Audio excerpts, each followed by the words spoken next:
boa a imagem? Tá boa? O sentimento que eu tenho hoje é de gratidão. Porque se eu fosse olhar a minha origem, talvez fosse improvável que eu estivesse hoje aqui, nesta noite.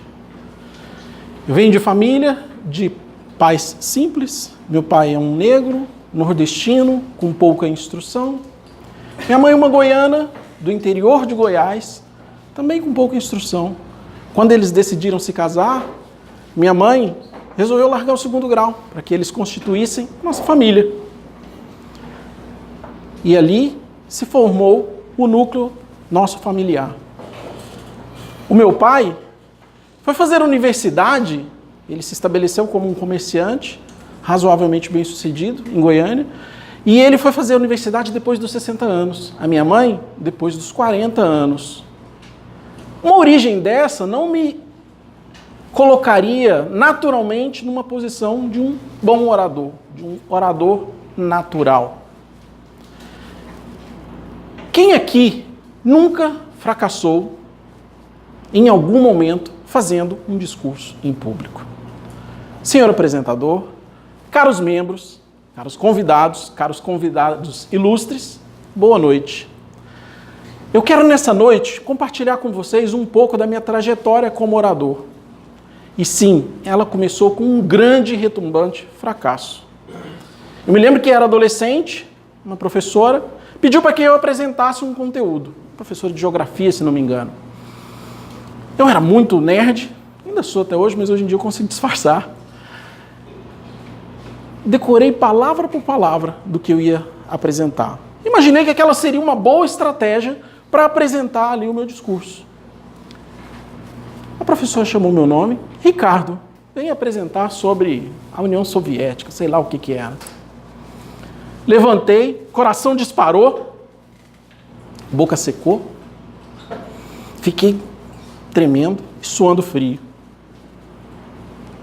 Me coloquei na frente dos meus colegas, assim como eu estou agora. Sabem quantas palavras eu consegui falar? Nenhuma. Nenhuma palavra. Um fracasso retumbante. E como, se você vai fracassar, tem que fracassar de verdade? Eu ainda comecei a chorar. Chorei copiosamente naquele momento. A professora, acho que com pena, porque eu era um bom estudante, falou, não, tudo bem, Ricardo, pode ir lá. E ainda me deu 8 pelo meu choro. Pois é. Ok. Passaram-se 2 anos. E aí aquela mesma algoz me colocou para poder falar diante dos meus colegas. Mas dessa vez eu fui muito melhor. Sabem quantas palavras eu consegui falar? 2. Mas foi melhor, porque pelo menos eu não chorei dessa vez. Ok. As coisas começaram a melhorar um pouco mais quando eu comecei a fazer segundo grau. Meu pai, que é tímido, decidiu encontrar um curso de oratória para a gente fazer. Eu ainda morava em Goiânia, isso ali no começo da década de 90. Fomos fazer o curso. Na primeira aula, eram 10 sessões, na primeira aula tinha que fazer exatamente isso que a gente faz aqui com vocês, os convidados. Fala seu nome, de onde que você veio, qual é o seu interesse e tal. De novo, o coração batendo acelerado. E aí, sabe o que eu fiz? Eu cheguei no púlpito, pus um pé assim, o outro assim para fora. Falei, meu nome é Ricardo, eu vim dar aula na aula e fui embora. Foi isso que eu fiz. Ok, mas ao terminar aquele curso, eu peguei um pouco mais de habilidade e continuei perseguindo esse objetivo, porque eu queria superar essa dificuldade de falar em público. Na universidade, eu busquei oportunidades de me desenvolver, fiz cursos e fiz palestras e busquei todas as oportunidades. Fui presidente de empresa júnior. No mestrado, também busquei essas que eu realizei alguns anos depois. Também busquei oportunidades de continuar o meu desenvolvimento. Vocês se lembram, provavelmente, do Fora PT! Fora PT! Lula na cadeia! Todo mundo deve se lembrar disso, dos protestos de 2014 e de 2015. Eu fui um dos organizadores, eu era um dos coordenadores do Vem Pra Rua. E vou fazer uma parte, assim como o André fez. Eu tinha até uma motivação nobre, tinha e tenho, porque não concordava com os desmandos do PT na ocasião, e não sou a favor da corrupção, mas confesso aqui só para vocês, o meu sonho mesmo era falar naquele caminhão. Eu queria falar para milhares de pessoas, porque megalomania pouca é bobagem. Eu queria falar para milhares de pessoas, porque eu achava que eu era um líder carismático.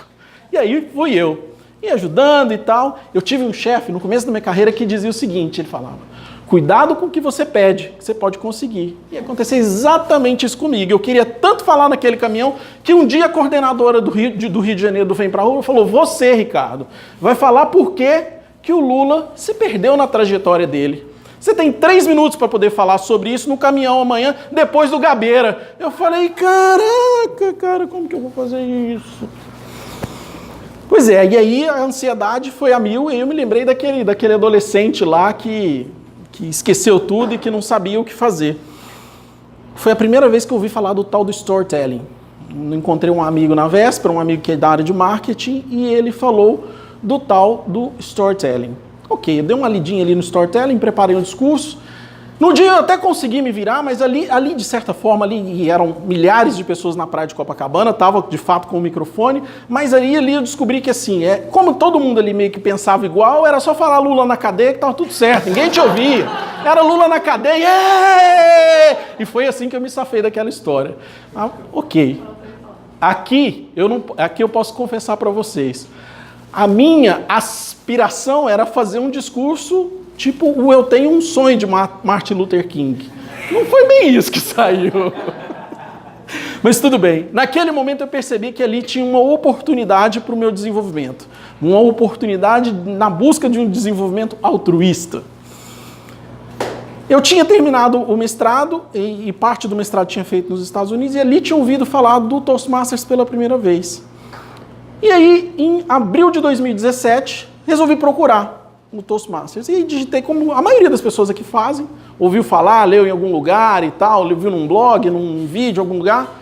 Digitei e achei lá Toastmasters. E na verdade eu achei que tinha achado um só.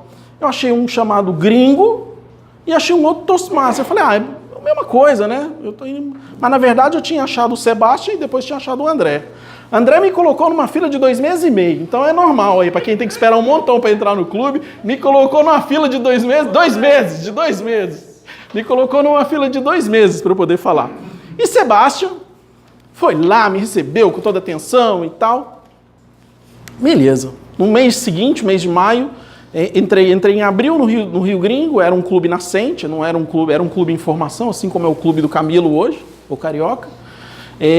No mês seguinte, no mês de maio, entrei aqui no Rio Toastmasters, maio de 2017, no Rio Toastmasters, mas naquele mesmo mês, ouvi falar de uma tal de uma convenção nacional, que aliás vou fazer um jabazinho aqui agora. É a mesma que vai acontecer em maio desse ano, que a gente está trazendo a Ramona Smith, eu sou o organizador dessa conferência nacional, a gente está trazendo a Ramona Smith, que é a campeã mundial do Toastmasters de oratória. Ela vai vir fazer uma super palestra pra gente, então, quem não comprou o ingresso, terminando aqui, compra lá, tá? Porque eles estão acabando rapidamente.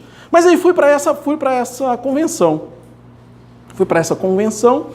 E pensei assim: deve ser legal esse negócio aí de campeonato de oratória, né? Esses caras são meio malucos, eles batem palma para tudo. Mas mesmo assim, vamos lá ver, né? Deve ser interessante isso daí. E confesso para vocês que foi uma das coisas mais sensacionais que eu já vi aqui no Toastmasters. É muito divertido e é muito interessante a maneira como as pessoas competem e o nível dos competidores que ali estão. Mas teve uma coisa em particular que me chamou a atenção, a coisa da inspiração, que foi a Susan Hawkins, que na época era a diretora-geral do Toastmasters Brasil. E ela estava lá apresentando um tal de DTM. E eu, como tinha muita vontade, porque eu gosto muito de falar em público, de me desenvolver e desenvolver rápido no Toastmasters, eu já tinha lido os 2 manuais que tinham me dado, que eram de comunicação e de liderança, já tinha lido tudo, já sabia tudo que estava escrito ali e queria mais. E eu vi um gráficozinho lá no final, e aí tinha aqui New Member, a pessoa que acabou de entrar, e na outra ponta tinha um DTM. Eu falei: nossa, esse negócio aqui deve ser difícil, né? Aí beleza, aí vi a Susan falando, celebrando que ela foi a primeira Toastmasters no Brasil, apesar dela ser inglesa, não ser brasileira. E eu olhei e falei: cara, tá aí uma meta boa. Eu sou um cara, confesso, absolutamente indisciplinado. Eu preciso de metas difíceis fora, estabelecer metas difíceis fora, porque elas me motivam, E isso me faz com que eu organize e discipline minha vida. E falei, cara, tá aí.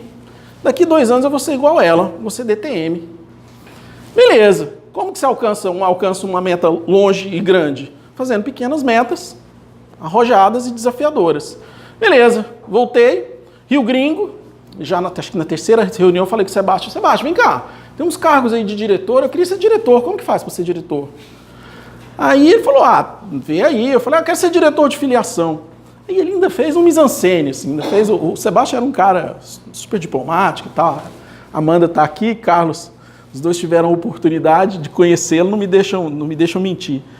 E ele falou, não, proponha aí o seu plano, e blá, blá, blá, blá, blá, blá. E no fim das contas ele estava implorando o membro e estava fazendo uma cena ali de que, não, proponha o seu plano para expandir o clube, blá, blá, blá. Falei, tá bom, Sebastião, então vamos fazer o seguinte, 3 meses a gente funda esse clube. Aí me lembro, o André não me conhecia ainda. Aí lá na convenção nacional, Sebastião falando e não sei o quê, que ia fundar o clube rápido. Aí eu falei, vamos fundar em 3 meses. O André falou, não, veja bem, levam 2 anos para fundar um clube, taranã. Não deu, não fundamos em 3 meses, fundamos em 4. Beleza, próxima meta. Queria participar do TLI. O TLI é o nosso treinamento de liderança. Mas para isso o clube tinha que estar fundado. Conseguimos fundar e mais outra meta cumprida. Comunicador competente, o nível que a França chegou, o nível que o Gabriel chegaram hoje. Falei, vou fazer esse negócio em 6 meses. E a pessoa falou, não, leva 1 ano. 8 meses eu cheguei lá. Beleza, então fui colocando metas mais desafiadoras e fui indo. Mas ali no final de dezembro de 2017, consegui o meu primeiro certificado. Surgiu uma oportunidade para trabalhar em São Paulo. André me indicou para ser diretor de área. E aquilo mudou muito a minha perspectiva do que é o Toastmasters. Para os nossos convidados, que não conhecem essa terminologia, o diretor de área, ele é a pessoa responsável pelo bom andamento, pela qualidade dos clubes de uma determinada região. Hoje eu sou diretor de área dos clubes do Rio de Janeiro. Naquela época o André me indicou para ser diretor de área responsável por 2 clubes em São Paulo. Fui para São Paulo, me associei ao clube da Avenida Paulista, que é um clube em português, o clube do Wild Talkers, que é o clube da IBM, e também me tornei diretor de área. Ali pude aprender um pouco mais sobre o que era o Toastmasters. Ok, mais outro nível avançado, como comunicador bronze. Fiquei em São Paulo uns 5 meses, no ano anterior tinha feito uma cirurgia, então a minha adaptação em São Paulo, estando distante daqui do Rio, não foi boa. Voltei. E aí recebi 2 convites que me honraram muito. Recebi o convite no distrito para continuar sendo diretor de área e suceder o Carlos, aqui no Rio de Janeiro. E Cassiane, que me convidou para ser diretor de educação aqui no Rio Toastmasters. E eu confesso que quando eu vi essa história de trilha de liderança, que provavelmente já passou na cabeça de provavelmente todo mundo, trilha de liderança, eu falei, cara, que história de liderança que é essa? O que esses caras querem falar com liderança? E como eu sou gerente de projetos e já liderei algumas organizações voluntárias, eu olhei e falei, cara, não tem nada para aprender nesse negócio aí não, cara. Esses malucos ficam batendo palma aí, ficam se juntando aí, não quero nada com isso não.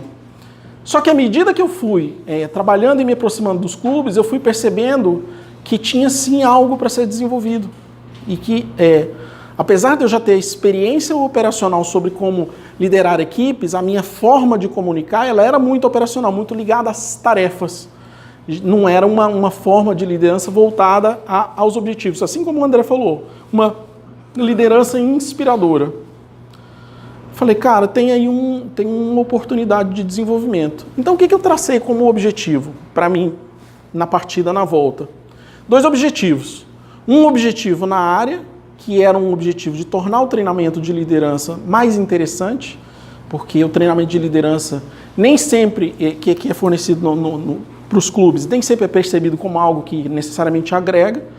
E aí foram 2 tentativas, né? E uma primeira tentativa, o diagnóstico era de que era necessário capacitar os instrutores, e isso funcionou mais ou menos, melhorou um pouquinho, mas não melhorou bem. Mas na tentativa seguinte, aí eu aprendi algo que o André trouxe no discurso dele. E isso é uma das coisas mais fascinantes que você pode aprender sobre liderança no Toastmasters. A liderança não é sobre você. A liderança não é sobre o que você quer. A liderança é sobre o outro. A liderança é sobre os interesses do outro que vão fazer com que o outro queira estar com você e queira te seguir de alguma forma. O que eu imaginei que precisava fazer então? Trazer os presidentes dos clubes. E aí Camilo foi um parceiro de primeira hora nesse momento. Trazer os presidentes para poder falar, cara, o que vocês precisam? O que faz sentido realizar? Aqui no clube, no Rio Toastmasters, talvez alguns de vocês estivessem naquele dia, logo em maio do ano passado, eu fiz um discurso de persuasão em que eu falei, pessoal, vamos transformar o Rio Toastmasters no melhor clube do Brasil. Quem estava aqui nesse dia? Quem viu esse discurso? Até que tinha um tanto bom de pessoas. Vamos transformar o Rio Toastmasters no melhor clube do Brasil. Por que eu pus aquela meta para mim? Eu pus aquela meta para mim porque eu entendia que era uma maneira de eu me desenvolver neste sentido que eu havia identificado que eu tinha uma lacuna. Só que muito rapidamente, mas muito rapidamente, coisa de poucas semanas, eu percebi que aquela meta não fazia sentido nenhum se não fosse para desenvolver as pessoas. Se não fosse para desenvolver cada um dos membros, que cada um dos membros pudesse progredir, pudesse avançar rumo aos seus próprios objetivos. De maneira mais rápida, mais devagar ou intermediária, mas que pudesse avançar rumo aos seus próprios objetivos. E aí, citando Raul Seixas, um sonho que se sonha um sonho que se sonha sozinho é só um sonho. Um sonho que se sonha junto é realidade. E é isso que eu pude aprender nessas trajetórias de liderança. E neste momento eu tenho que agradecer. Começo agradecendo ao André, que criou esse movimento aqui no Rio de Janeiro.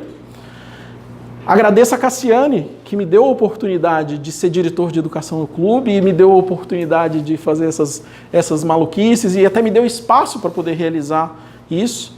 Agradeço Camilo e Felipe, que está lá no fundo, que toparam todas as maluquices na área, fazer campeonato de debate, fazer um TLI diferente, pôr um DJ que não funcionou direito, mas que teve outras coisas que funcionaram bem. Agradecer Carlos e Amanda, que vieram hoje aqui para participar dessa reunião tão importante para a gente no clube e nos ajudar a marcar esse momento. O que mais eu tinha? Tinha mais alguém. Eu sei, eu vou te agradecer também. É que a minha esposa está lá no fundo. Ela falou, você não vai me agradecer, não? E agradeço a minha querida esposa.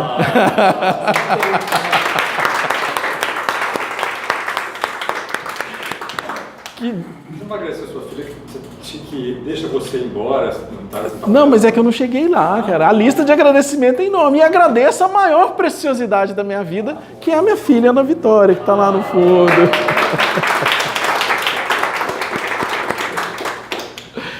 E pessoal, para terminar, se eu puder deixar vocês com uma mensagem. Agradeço a Lúcia. Lúcia, no final agora eu lembrei, eu sabia que estava faltando. Não, Sandy, já agradeci. Lúcia que no fim agora me permitiu ser apoiador do clube do Pitmasters, que foi um dos requisitos para que eu hoje pudesse estar aqui. Obrigado também por isso.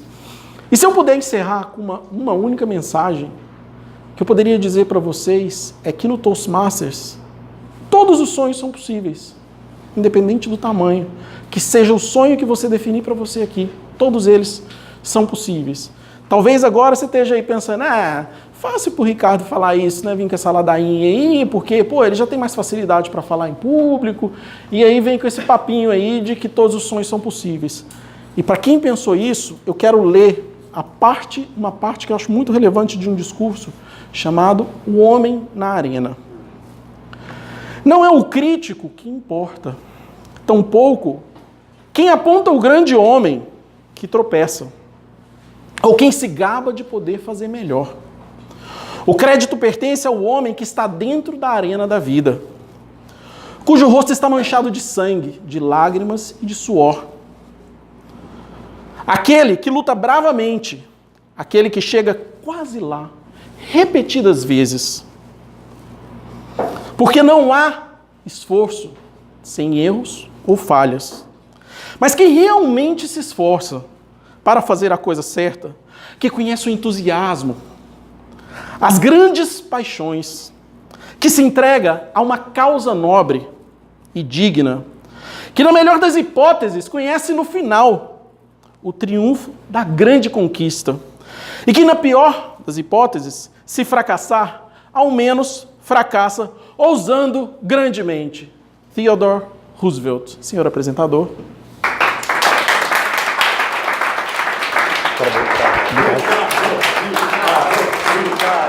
Obrigado.